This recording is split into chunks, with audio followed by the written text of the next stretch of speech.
All right, and this kind of last section, he says, God still speaks, right? He says, I've hoped I've gone some way in this book toward persuading you that you should believe Christianity. But if you're not convinced, at least not yet, he hopes that, he says he won't be too shocked. Why? Right. Well, in the first place, it's challenging to step outside of our worldview, right? I mean, that's tough, right? We see the world, as you mentioned, it from a particular perspective, and it's tough to step outside of that.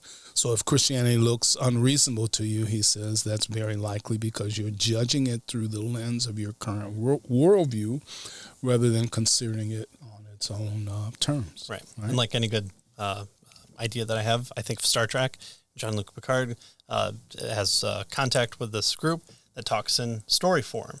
And he doesn't get it at first, but there's no other way to communicate because they have no way of communicating other than what they have. And so he spends the entire episode just trying to figure out what he's even talking about, and they must defeat the monster together, but the guy dies, and ultimately he realizes, oh, they're speaking in a way where the stories of their culture inform how they are everyday speaking. And so then he figures it out, and it's one of the best episodes of Next Generation, of course. So I'm just going to put my Star Trek thing in there. So, but sometimes it's hard to get outside that mindset of like, okay, well, here's my logical progression. I want to tell you A, B, and C, and I also want to preclude D, E, and F from you, and so I'm going to make this argument. But if you're not, from that culture that speaks in such a way, it's hard to step out of your mindset. Yeah. So what's more, if Christianity really is true, then something quite paradoxical follows. It's reasonable to believe in Christianity, but it's not natural to believe it. All right, so it's reasonable but not natural, right? Which is kind of is paradoxical, right? Right.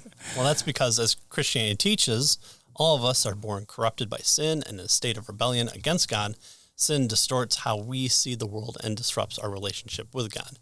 It causes our rebellious desires to interfere with our God-given reason. So our natural state is to be sinners, right? Self-centered in rebellion against God. And so even though Christianity may be reasonable, it's not natural for us to believe it because of the state that we find ourselves in, right? There's a naturalistic explanation for why we don't believe in God, according to the Christian worldview, is that our nature is corrupted and we're haters of God, we're lovers of our sin, we do what we desire. Everyone does what they desire. We desire to sin, and so even when we're doing good works, we're in that same state of not doing it for the right reasons. We're not giving praise to God for all that, for allowing us to do the good deeds that we think we're doing.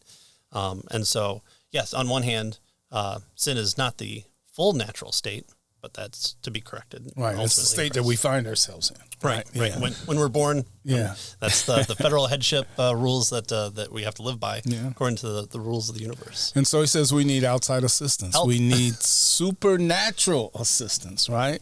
And so that's precisely why Christianity teaches that a supernatural work of God is required in a person's heart and mind in order to accept the Christian faith, right?